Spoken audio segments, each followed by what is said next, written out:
Ya halo, salam sehat. Selamat berjumpa kembali di channel YouTube ini. Ya, pada kesempatan ini seperti biasa masih di seputar bahasa Indonesia. Kali ini materinya adalah materi teks negosiasi. Ya, materi yang dipelajari di kelas 10 di semester 2. Semester 2 ya, semester genap seharusnya. Jadi ini ada kesalahan, semester genap seharusnya. Tapi tidak masalah. Ya, intinya adalah materinya adalah materi teks negosiasi. Nah, saya rasa di negosiasi itu semua sudah pernah mengalami negosiasi, apa itu negosiasi, dan pengertiannya juga mungkin sudah sedikit punya gambaran ya. Jadi di sini seperti biasa saya akan menjelaskan secara umum saja. Kemudian nanti untuk lebih jelasnya silahkan pelajari di buku bahasa Indonesia ini ya, materi-materinya, materi-materi terkait di dalamnya. Jadi cara garis besarnya nanti saya akan menjelaskan tentang apa itu negosiasi ya, sebagai gambaran supaya untuk kemudian hari jika mendengar kata negosiasi sudah tidak asing lagi ya. Jadi maksudnya seperti itu. Ya, kita langsung mulai saja. Yang pertama, tidak lengkap rasanya kalau misalnya kita membahas sesuatu itu tidak tahu pengertiannya. Makanya di sini saya cantumkan pengertiannya terlebih dahulu. Negosiasi adalah proses tawar-menawar dengan jalan berunding untuk mencapai kesepakatan bersama antara satu pihak dan pihak lain. Ya, jadi sudah mendapat gambaran, yaitu intinya adalah tawar-menawar antara satu pihak dengan pihak lain. Ya, proses tawar-menawar. Jadi negosiasi adalah seperti itu.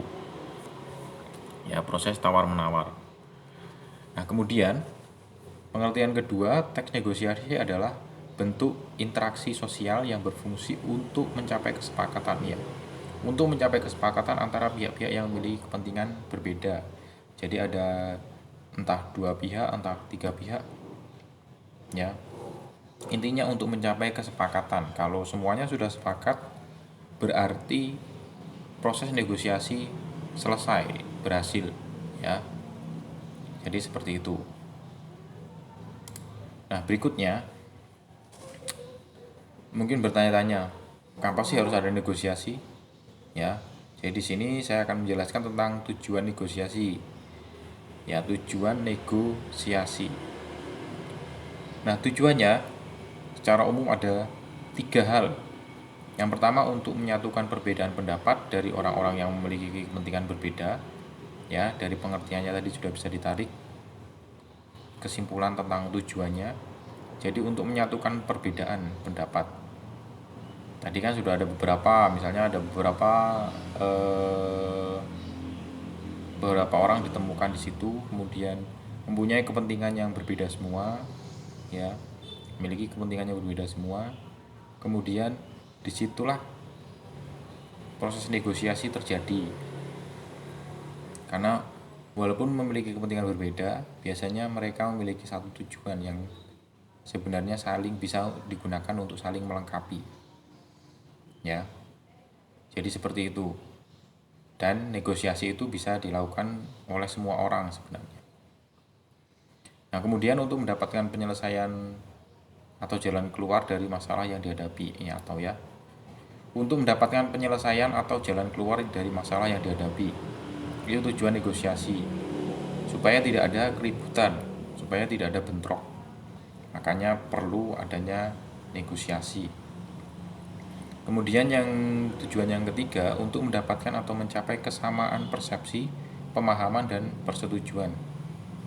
Ya, untuk mendapatkan atau mencapai kesamaan persepsi.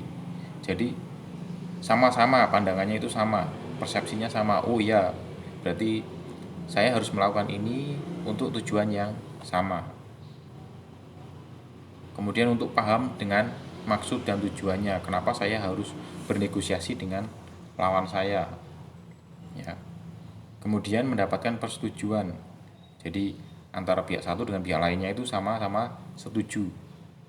Ya, supaya negosiasi itu bisa benar-benar tercapai. Ya.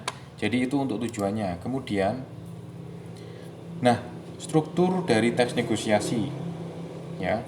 struktur dari teks negosiasi. Kalau dilihat nanti di situ isinya hanya orientasi, permintaan atau pengajuan, pemenuhan, penawaran, ya. Nah, bagian ini permintaan sampai penawaran ini itu bisa sangat banyak sekali. Makanya nanti kalau dilihat di teks negosiasi itu biasanya ada banyak sekali percakapan. Nah, biasanya percakapan yang tengah-tengah itu bagian dari dari bagian orientasi ya. Orientasi itu berfungsi untuk memulai negosiasi ya. Biasanya isinya adalah kalimat pembuka yang dibubuhi salam, itu bagian orientasi. Nah, setelah itu biasanya sudah memulai dengan negosiasi, misalnya saja dengan menanyakan ini barang dari mana Bu, harganya berapa, bisa ditawar atau tidak. Oh, tidak bisa. Kalau tidak bisa, nah ini pemenuhan mulai dari permintaan sampai penawaran itu terjadi. Itu biasanya sangat panjang teksnya. Ya, makanya kalau dilihat di teks negosiasi itu akan ada banyak sekali percakapan. Ya, percakapan yang banyak itu biasanya struktur dari teksnya hanya di dalamnya ini, permintaan sampai penawaran, yang bagian tengah-tengahnya, ya. Nah, bagian permintaan itu biasanya permintaan bisa berupa barang atau jasa yang ingin dibeli oleh pembeli atau konsumen. Ya, bagian permintaan itu seperti itu, permintaan untuk pengajuan.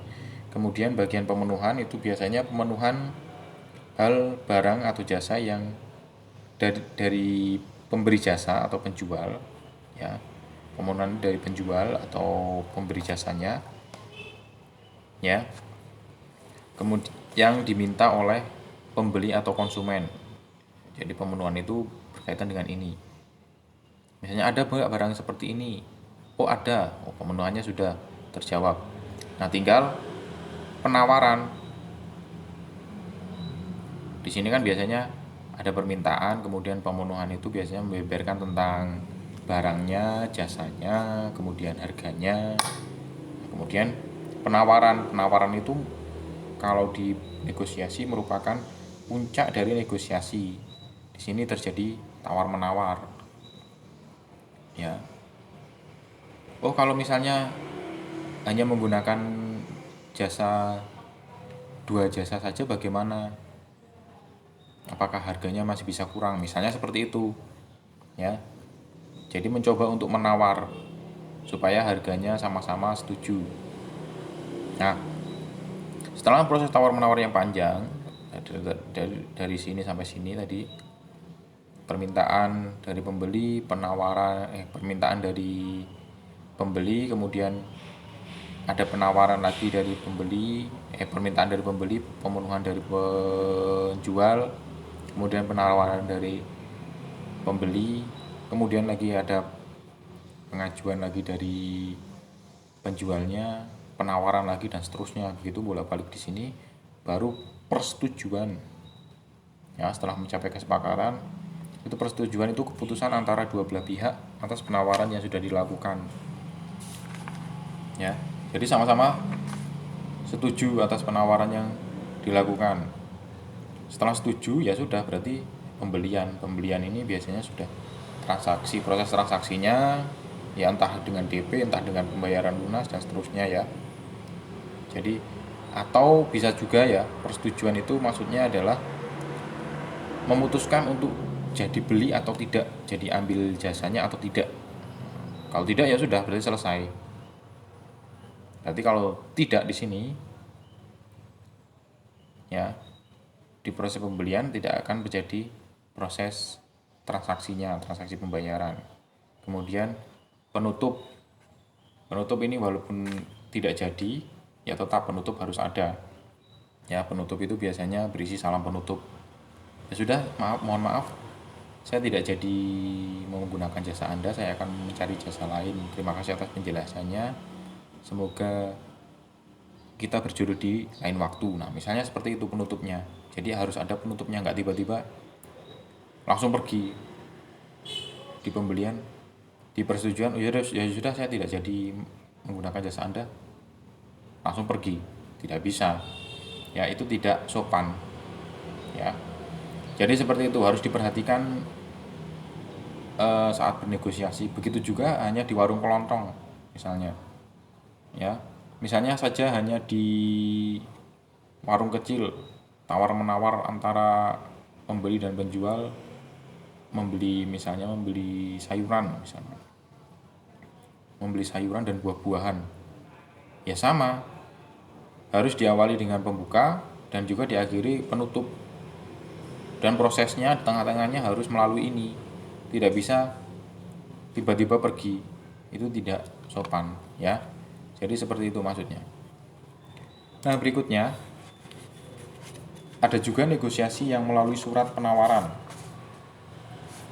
Nah, negosiasi melalui surat penawaran itu yang harus diperhatikan. Yang pertama adalah kop surat atau kepala surat. Ya, kepala surat itu biasanya berisi nama lembaga, instansi, kemudian alamatnya, kemudian logo lembaganya, ya. Ini nanti bisa dibaca sebenarnya di halaman 166 di buku paket ya. Kemudian yang berikutnya lampiran, hal, nomor surat ya, nomor surat itu perlu. Apalagi kalau itu instansi yang resmi, itu biasanya selalu memiliki nomor surat. Kemudian lampiran, ada tidak lampirannya, kemudian halnya, hal yang ingin disampaikan itu apa, tanggal surat tanggal berapa, tertanggal berapa ya. Nanti ada contohnya, alamat penerima surat, kemudian salam pembuka ya. Oh ya, alamat penerima surat ini tadi. Kebiasaan yang dilakukan adalah dengan menggunakan kata kepada. Biasanya saja kepada YTH, HRD, PT Maju Mundur misalnya. Nah, itu salah. Harusnya langsung saja YTH, HRD, PT Maju Mundur misalnya. Ya. Jadi kepadanya dihilangkan. Ya. Kemudian salam pembuka, kemudian tubuh surat, salam penutup. Ya. Nah, ini contohnya, salah satu contohnya, contoh surat penawaran misalnya saja. Ya, ini adalah salah satu bentuk negosiasi. Nah, kenapa ini dikatakan negosiasi? Padahal kan kalau dilihat surat setelah mengirimkan ya sudah, tidak ada proses tawar menawarnya dan lain sebagainya. Ya, kalau yang selama ini kita lihat, ya. Tapi secara tidak langsung negosiasi dengan menggunakan surat seperti ini ya sama. Ini adalah negosiasi, ada tawar menawarnya. Setelah dikirimi surat, biasanya konsumen akan membalas. Oh iya, akan saya pelajari dulu suratnya misalnya. Setelah suratnya dipelajari,